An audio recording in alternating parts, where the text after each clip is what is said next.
सुदर्शन भारती जी। आप सभी को मेरा बहुत बहुत प्रणाम। मैं देहरादून की वासी हूँ और दिल्ली में काम करती रही हूँ पिछले 15-20 साल से। विदेश भी गई, वहाँ भी काम किया और इसी में काम किया। मैंने ह्यूमन राइट्स में काम किया, सोशल वर्क किया, समाज सेवा की।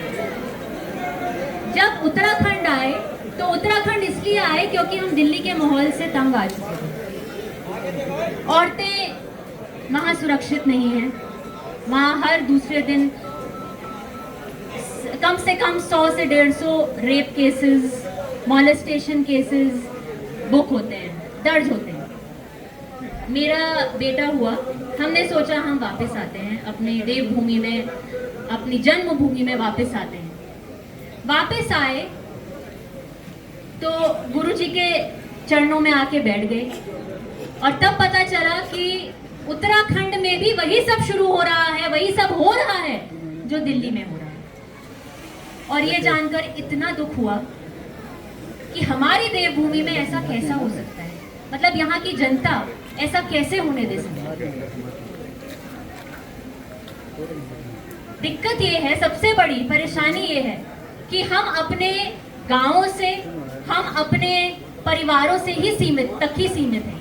जब तक हमारे परिवार में कुछ ना हो तब तक हमें कुछ फर्क नहीं पड़ता। ये सबसे बड़ी प्रॉब्लम है। मैं माफी चाहूंगी, मैं थोड़ा बीच में अंग्रेजी के शब्द यूज कर रही हूँ। और मुझे ऐसा लगता है कि सरकार पे हमने बहुत कुछ छोड़ दिया है। सरकार की एक सीमा है, उनका काम करने का एक तरीका है। वो अपने लॉ एंड ऑर्डर से बंधे हुए हैं। मुझे ऐसा लगता है कि जनता नहीं बंधी हुई है, हम नहीं बंधे हुए हैं। हमारी महिलाएं, भाई, हमारे पिता, हमारे बहनें, हमारी माएं, हम लोग नहीं बंधे हुए हैं। अगर सरकार को वक्त लगता है एक डिसीजन सुनाने में, तो मुझे ऐसा लगता है कि वो डिसीजन वो हमें लेना चाहिए, बहुत जरूरी है।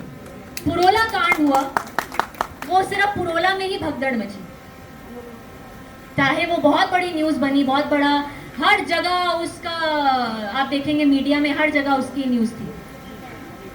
पर उत्तराखंड में कहीं और आपने वो उसका इफेक्ट नहीं देखा होगा। आपने नहीं देखा होगा कि किसी और क्षेत्र से आके उन पुरोला के लोगों के साथ कोई खड़ा हुआ हो।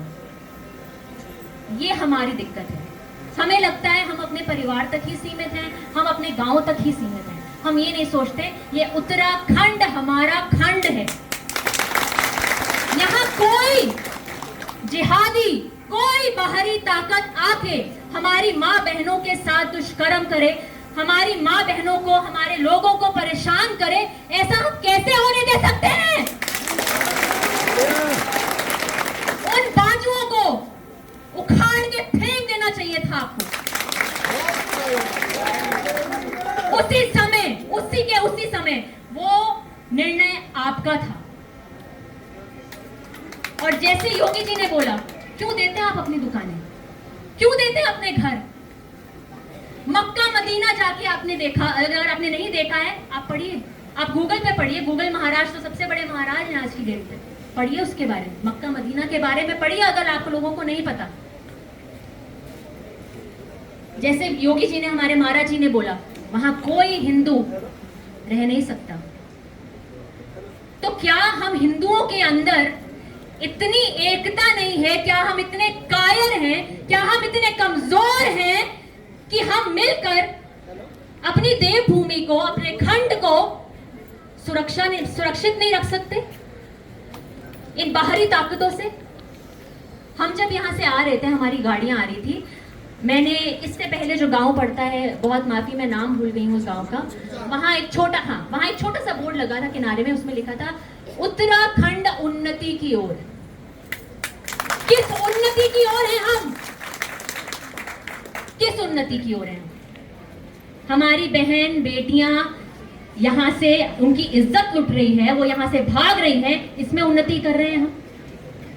या जिहादी आके यहाँ बस रहे हैं, हमारी जमीन, हमारी जायदाद, हमारी बेटियां उड़ा उड़ा के ले जा रहे हैं, कब्जे कर रहे हैं, इसमें उन्नति कर रहे हैं हम?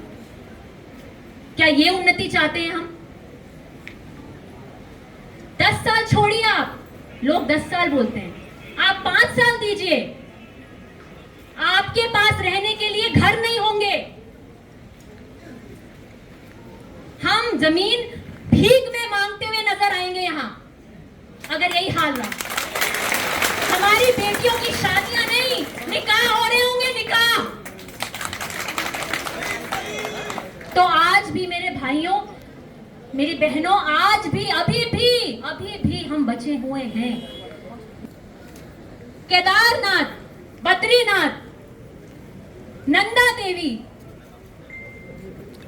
इनका वजूद बचाना है तो हमें अपना वजूद बचाना पड़ेगा। बस मैं इतना ही कहना चाहूंगी। और स्वामी दर्शन भारती जी के लिए बहुत बहुत धन्यवाद कि उन्होंने मुझे इस मुहिम से अपने साथ जुड़ने दिया और शिष्य रूप